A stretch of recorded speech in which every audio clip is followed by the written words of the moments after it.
Now, you've started a brand new account, don't know what to do. I'm going to walk you through pretty much the whole checklist of A to Z of what to do as soon as you start a brand new account. Now, this is going to range from what settings to configure, keybinds to use, all the way through to obviously what guns and ammo, armor you should be running at level 1, what things you should have in your container, whatnot. So I'm going to show you the whole list. We'll go through step by step. Hopefully you enjoy. Alright guys, so once you're in the game tab, there's two things that I want you to change straight away from here. That being field of view and head bobbing. Now, head bobbing you don't need, change it all the way down. You're just going to be having a crazy camera shake all game if you have it anywhere at default or higher. Field of view, now this is personal preference. However, the best field of view to utilize is between 62 and 64. Reason being, if you end up using a scope in the game, you've got eye relief as well. So that's a black circle that, you know, foreshadows your vision. Now, if you have a wide field of view, 75, you're going to be able to see everything. However, when you start to shoot through a sight, it's going to kick up like crazy, and the eye relief actually takes over a lot of your vision that you have through that scope. So you're really only going to be seeing at least like 50 to 40% of what you should be seeing if you had a lower field of view. I'll show you an example in a video. Now, graphics and post effect settings, they're all personalized, obviously, depending on your rig. I've got a video that I'll link in the description below that you can follow to use the best graphics and post effect settings. A few keybind settings that I want you to change once you go to controls. Scroll all the way down to the bottom. Now, discard key, set that to U because it's a lot easier than hitting delete.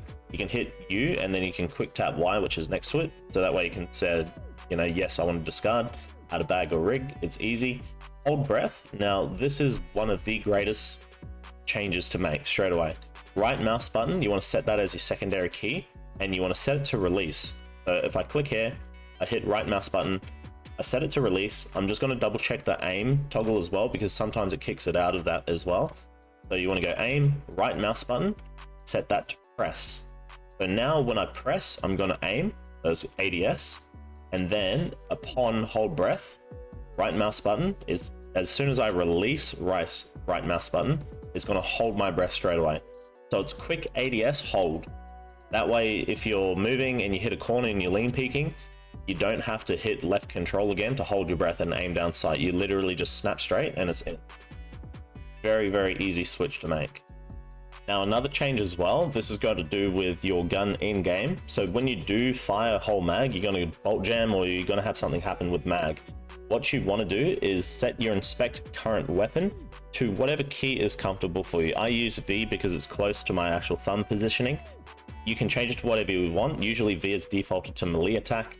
I don't use my melee too much, so I've set that to a different button that's out of reach.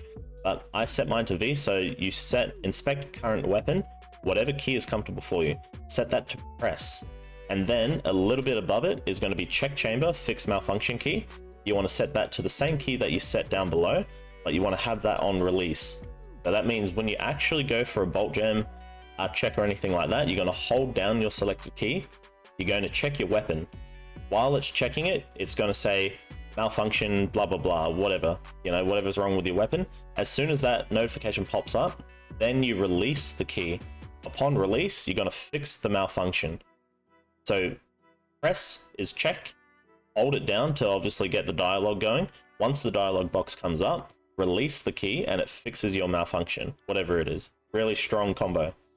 And just my keybinds in case anyone wants to check them out. What I do prefer and what I recommend is on your key, on your mouse, if you do have side button keys, set them to left alt and left control.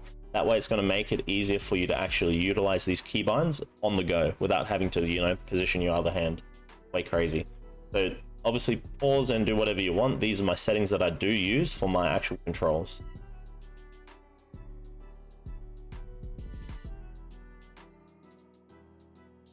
So another cool thing with reloading as well, if you want the voice line to hit afterwards, a lot of people and chat players usually have it. If you're wondering how to get it, this is how you do it. So you want to go to reload, you're going to set your R to press. Set R to press. As soon as you press R, you're reloading. And then you're going to go voice command quick phrase. You're going to have a secondary key set as R on release. So as soon as you press R, you reload. As soon as you release, you're voice lining. Really cool little thing to do if you want to troll and run around or, you know, be Chad like. Now, another great change to do is find drop backpack. Have that on a selected key of whatever's comfortable for you. I usually use mine on Z, but I have it on press. Now it's usually set to double press or anything like that. Put it as single tap. Reason being, if you start getting shot at, the last thing you want to do is start fumbling your keys. What you want to do is just be able to hit one button, drop the bag, because if you've got loot and you can't run around, you're really slow. Hit that bag drop, and then you're boosting. You're straight underweight, you're doing whatever. You got the stamina to actually go back and fight. So when you start out with a brand new account, depending if you're standard or an EOD account, you're going to have different sizes and different items in your stash. This is an EOD stash. I'm rocking a bear character at the moment. There's a few things that you should keep straight away to utilize, and there's things that you should sell. If you're absolutely brand new to this game, I'd recommend keeping everything, just so that way you've got a little bit of gear and got a little bit of everything to utilize. If you're a little bit more experienced, there's things that you can sell straight away for profit, and there's only certain things that you should really only be taking into raid. A lot of this other stuff is pretty much just straight to the sell. So first things that I want to talk about is with your case. Now, if you've got a beta container or anything like that, there's going to be limited space that you can actually utilize. Your best in slot to pick is straight away a grizzly. Reason being, the grizzly will give you light bleeds, heavy bleeds, and fractures. It literally gives you everything that you need to heal yourself apart from a CMS kit. CMS kit, surgery kit, is used for black limbs. So if you run out of health on one body part and it goes black, you need a surgery kit to actually fix it. You cannot fix it with anything else. Grizzly is there for your all-round heals, so that way you don't need to put anything in your pocket.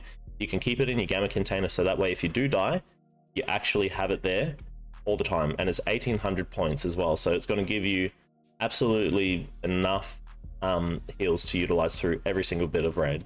Now, if you've got a bigger container, what you want to do is put a grizzly in there with a CMS and then pop the Vaseline.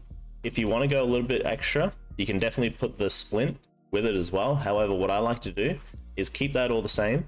I run PKs, which is painkillers, but what I do like to put in the secondary slot is either extra ammo that I'm going to be using or food. Now, one good thing about putting stuff into your rig and pockets is that you can actually hotkey the items. Now, what I recommend, everything that's in your case, these are your main meds that you will utilize. Before you get into a fight or after a fight or after you take damage, slow things that you can do. If you're on the go and you need to hit it on the fly, hotkey them. Hover over the actual item, you can drag it into the actual slot itself. You can move it on with your mouse. Otherwise, if your keyboard, I like to hit my light bleeds or a heavy bleed on my 4 button. On my 5, I'll usually have my main heals, whether it's an IFAK, the cheese block, or anything like that. And on 6, I'm going to have my painkiller. So that way I can just quick hit on the run while I'm WASD. I can reach over to 4, 5, and 6 straight away, whatever I need. With food and all the rest, you can actually hotkey water and all that type of stuff, whatever you want, but usually I'll have that in my bag. Now, when it comes to your stash management, it's really important that you utilize it correctly, because you're going to be going into a lot of raids and pulling out a lot of loot. You're going to run out of your stash space super quick. So what I like to do is just hit the blue buttons on the bottom left. It's auto sort. You're going to have everything available, whatever in your stash. Now, a few things that you can utilize. See how I've got these 3 bags here? What you can do is bag stack. So you can drop empty bags into other bags. Now I've cleared up pretty much all those slots that were taken up.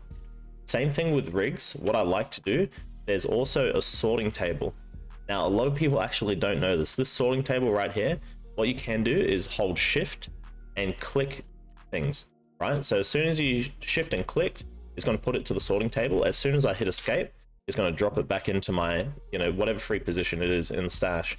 But what I do like to do, especially with rigs, these Triton rigs, I'll keep items that I know that I'm going to hold for a while. So I'm going to use my meds. I'm going to grab all these good meds, the ones that I want to hold on to, and I'm just going to put them, drag and drop them straight into the rig. Now, this is clearing up obviously single-use slots and stuff like that, but really, really crucial for actually saving space in your stash. Do this for any item that you want to keep or hold on to, whether it's grenades, items, anything that can go on this rig, food, water, all that type of stuff. You just want to do that. Now, as soon as you're full, you can position it however you want. I like to start stacking bags and rigs at the very bottom. So anything that you are going to hold onto permanently. whether it's rare items for quests and stuff like that, put them all the way at the bottom. Goes with rigs, bags, all the rest, because then that way everything that you hold at the bottom is there and everything you sell and use is at the top. It's way easier for when you're actually going back into your stash. Now we'll walk you through traders real quick, because this is just a generalization of who sells and who buys what. Now therapist, she will buy and sell anything general wear, medical, food related, all the normal stuff that you're going to find in raid. Prepper, he does the exact same, but he buys it as at a cheaper rate than therapist, and he buys grenades. Fence, he buys anything that actually plays in the game, sell to him, but the durability on his items are going to be way lower, and also his prices are crazy. Skier, he buys anything from gun attachments, that's sights, lasers, red dots, all that type of stuff, through to weapons themselves and headsets and specific armors. Peacekeeper, he will buy anything intel related, also anything to do with USD buying. So if you look through his wares, he trades a lot of gun pieces, a lot of guns, ammos. He will buy anything of the sort. Mechanic, he buys anything to do with guns and ammo. He's your go-to person to sell to. Ragman, he will buy anything armor or cloth related, headsets, headwear, face masks, shield, all that type of stuff. Jaeger, he will buy everything general wear, same like therapist, but at a lower rate. But he sells more so like shotgun stuff and things like that. When it comes to order of sale, you should be selling to therapist first, mechanic second, and then ragman third. And then after your main three are utilized, you sell to whoever else existing, whoever's going to get you the better price. Now, a quick tip to get to a fast level 2, what you should do at the start of every wipe is go into your traders and start inspecting each item. You can right click and examine, or you can middle click your mouse button for quicker examine. So we'll go through every single trader, we'll examine them all. You're gaining XP on the bottom right hand side, as you can see. We are level 1. We'll be level 2 as soon as we search all of the traders' items, plus a few things through fence. Now, one thing you can do as well when you do examine guns is double click the gun. It's going to open up the whole attachments menu. You can actually inspect those attachments as well, and that will give you further XP. So let's say if you've searched everything in the traders menus and you can't find anything else to inspect, literally just open up the gun and you'll be able to inspect them. One good tip as well when you do inspect and when you unlocked your workbench, when you go to mod guns, you have to inspect the item to be able to build them in your workbench. So make sure you do check everything possible, so that way you can actually find them when you go to mod your gun.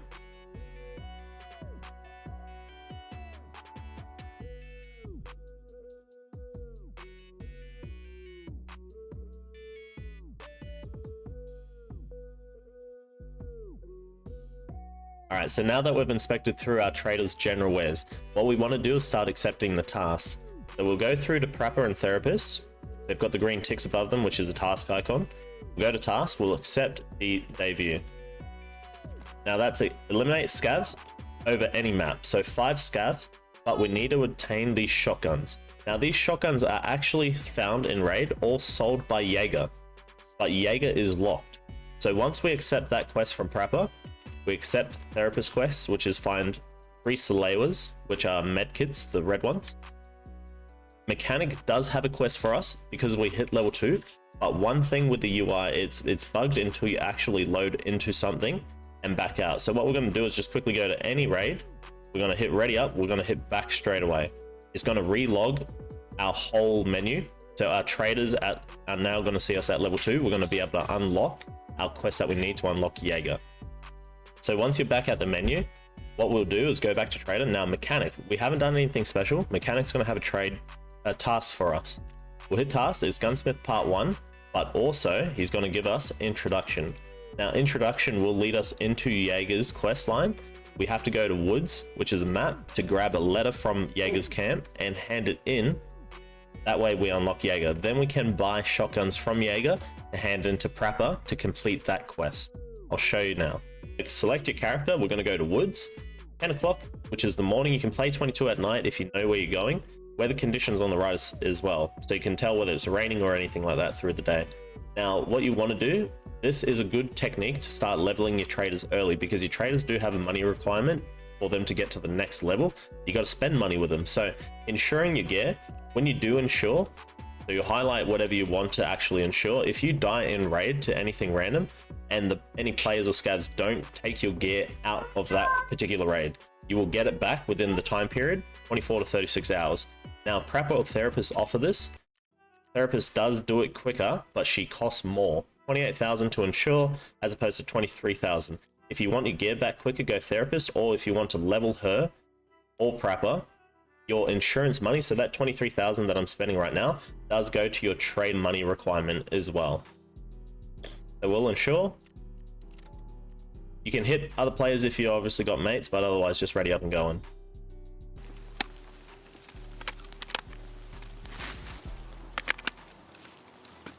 Alright, so once you're at Jaeger's camp, once you find the airplane, you want to find Jaeger's camp just below sort of shack air is the ladder. That ladder. Mech camp is over there. Airplane, sniper rock. Then we're gonna punch out to extract straight away.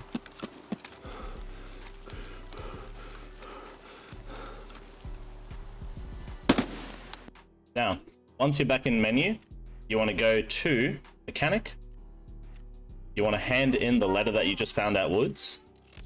So complete that quest. That will unlock Jaeger. Now, once you have Jaeger, you can search through his wares again, do the examine. But you want to go to tasks and you want to accept acquaintance. Then you also want to go to the guns. So hit guns on right tab. You want to buy 2 of these. MP133. Buy 2. You want to go back to Prepper. Go to the tasks at Prepper. And you want to hand in 2 shotguns. Now, all you have to do is kill 5 scavs on any map. You'll be fine. SALEWAS, you got to find 3. You can, if you do find the right items, you can actually craft this. If you do find a syringe and a bottle of multivitamins, pile of meds, 2 bandages, you can buy these. Once you find all those items, you can actually craft med station 1. That will give you access to craft SALEWAS. If you cannot find them in raids, easy way to do it. So those are some quick tips to get to level 2 and complete your first quest. All you got to do is kill the scavs and you'll be fine. Another good tip that I do like, it is risky though because you are sort of deleting your entire stash for it, but a scav junk box. Now this is what you put all your general wares in. Once you buy one, you can actually chuck pretty much, you know, anything that you find in raid into here.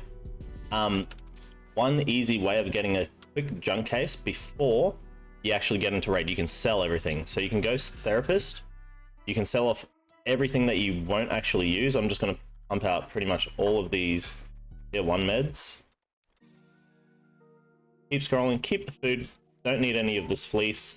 Vodkas we don't need right at this point. Fuel we don't need at this point too because we don't have generator built. I'll keep all these meds, I'll sell the car kits, I'll sell the morphines because we won't need them. We'll get into the next trader and sell there. Go mechanic next. Sell off absolutely everything. I won't be utilizing these.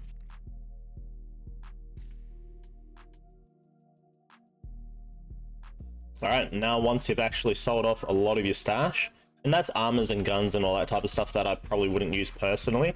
At the moment on level 1 stuff, I'd usually just rock all the stock stuff until I can actually build something decent. But that will give you a scav junk box case right off the start. Really, really strong position because stash space matters, and if you've got a lot of found and raid items like general wear stuff that you need to fit in, like that's the size of a junk box. Takes up 16 slots and you can fit in 196. Really, really strong. I hope this guide has helped you. If you're super brand new and you follow these steps, it'll give you a little head start. Overall though, it's time in the game. You just got to play the game. The longer you play it, the more you're going to learn, the better you'll get at it. There's no secret pill to this one. It is one of the hardest games to play with the highest learning curve. However, it's super rewarding once you get the hang of it. Stick in there and I'll see you in the next one. Thanks so much.